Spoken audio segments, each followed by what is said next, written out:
So this is the amount of energy that we are going to experience at this very point of Aries this year and the next year as well. So again, if you are not used to handling so much energy, you will not find a screwdriver. You have to have some technique or some tools like welder's mask or very thin sunglasses to act in this very environment and find a screwdriver. So this is the kite's construct in the sky that is extremely powerful on its own. And if it's affecting any point in your horoscope that is significant in the first 3-5 degrees of Aries, well, that's gonna get interesting. So my advice would be, try to get the tools, the sunglasses and the welder's mask, to be able to navigate through such bright,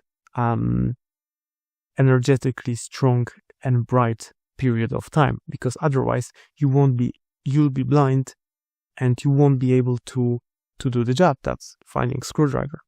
But this is not everything. So if we go forward, we find that we have two very interesting points in Virgo and in Scorpio.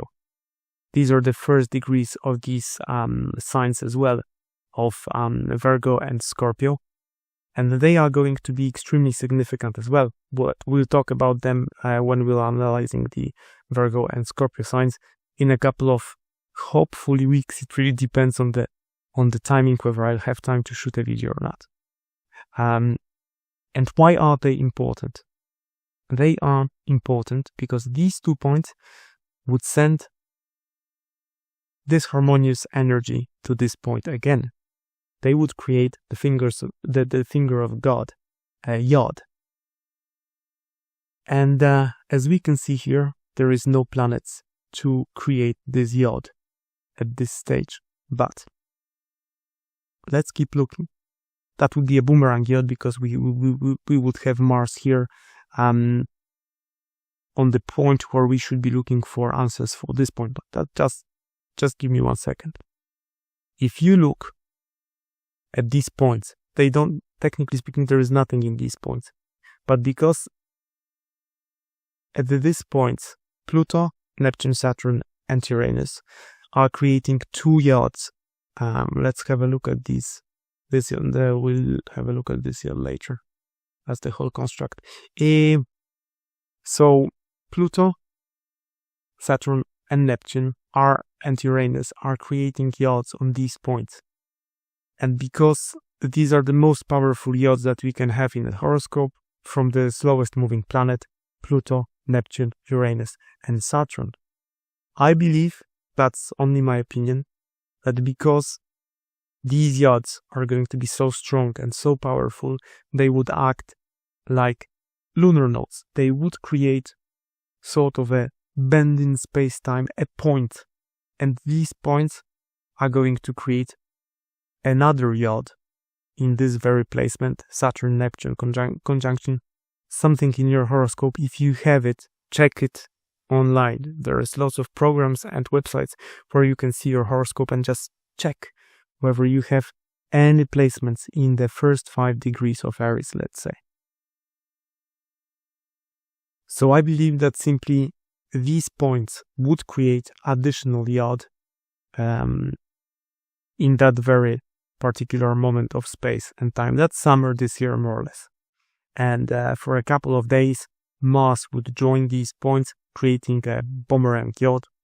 So usually, if we have a Yod like that, forget about Mars for a second, we would be looking for the answers to open the Yod, because the Yod made of quincunxes is a point in a horoscope where you're receiving constant irritation and constant annoying problems, difficult to grasp, difficult to understand, difficult to comprehend in this very one point. That's Aries in this case, that you have to deal with somehow. But the answers to the Yod are always on the other side, in the polarization of the Yod, in the other side of the horoscope. So these 2 points would act they have lots of energy because there's sextile between them. So these energies multiply themselves and they irradiate this, in this case, the very first degrees of Aries. Already with Saturn and Neptune in them. So this balance between finding between limitations and dreams. So you have to put them into a container to understand it. And then again, dreams would become containable, and they are mixed energies, but it is workable. There's lots of people that have Saturn, Neptune conjunctions in their horoscope. So it is navigable. But in this case, with this powerful yod as well coming into play, it is very important to try to find the resolution on the other side of the horoscope. So that would be, let's say, diplomacy and the lightness of human interaction and human and institutional interactions in your life. So just being gentle, nice to people, easygoing in your day-to-day life. But in the same time, as we have this yod in the sky, we get this boomerang yod, we get Mars in this placement. And as I said before, there is going to be a need to find balance between the attack mode, and this applies to countries as well, the attack mode and the peaceful diplomatic mode. So the idea is to contain your anger, speed of reaction within diplomatic means and manners. So that would be the answer for the people with this placement of important points in first degrees of Aries. Find the answer. If you have another placement here, another planet here, so that two of them would be affected in the same time, it is a very, very challenging period in your life. And if you were to initiate something in these days, so that would be the beginning of August this year. Think twice. Maybe you would need such a massive amount of energy in that very day, or maybe that would be excessive, and maybe activity on a different day would be better. So you have to think about it yourself. And let's have a look at the complete construct in these days, because apart from this big trine, two quincunxes, two sextiles and conjunction of Neptune and Saturn, the other players are going to be the trigger points all over the world to the situation that is going to happen. For example, Mercury and Sun, they just made two trines to this point. They will have made two trines to this point at the beginning of August 2025. So that's even extra energy. So whenever something passes to any first points of a horoscope this and next year, it means, technically speaking, it is going to act and react with this construct.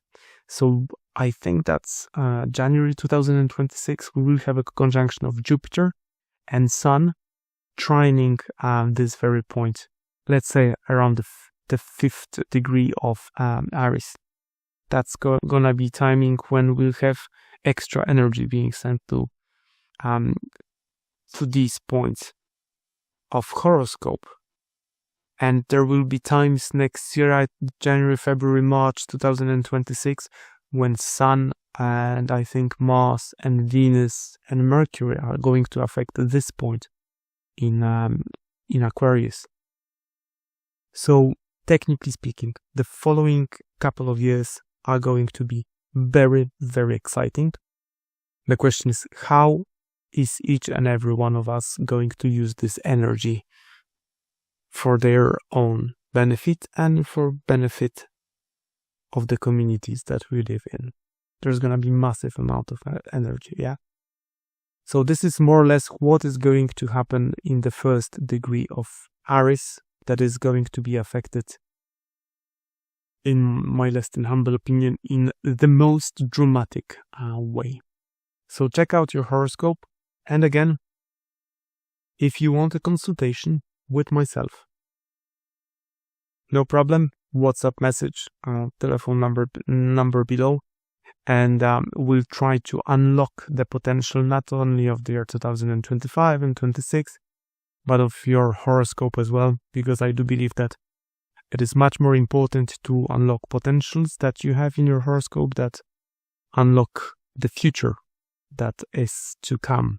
Because if you have fully unlocked your potentials, you'll be able to face anything in future or in the past. So more or less, I hope that it was not too complicated, but then again, the times that we live in right now and the times of tomorrow are going to be quite complicated because of this very strong construct. Again, I will repeat it and show you. That's the core: Pluto, Uranus, Saturn, Neptune, playing 1 or 2 years longer game together. It's gonna be interesting, I'm telling you. Just to remind you, if someone watched my video for so many minutes, I would highly advise you watching the horoscope of Israel right now, and I will get you a link to the horoscope of both Israel and Iran, made by a different astrologer that I find a very good analyzer of the space-time within the horoscopes. So I physically cannot cover each and every country in the world. I promised to do Cuba and Poland, and so far I haven't done any of these videos because there is so much going on in my personal life as well as all around the world. So we'll see. I try to shoot the videos one after another, but I want to deal with all the 12 signs of the zodiac, so each and every one of you will be able to check whether you have any first points of horoscope affected by this construct in the sky. And hopefully the next video would be a horoscope for people who have placement in the first degrees of Taurus. So that's it for today, and see you next time. And as always, all best or better. Bye bye.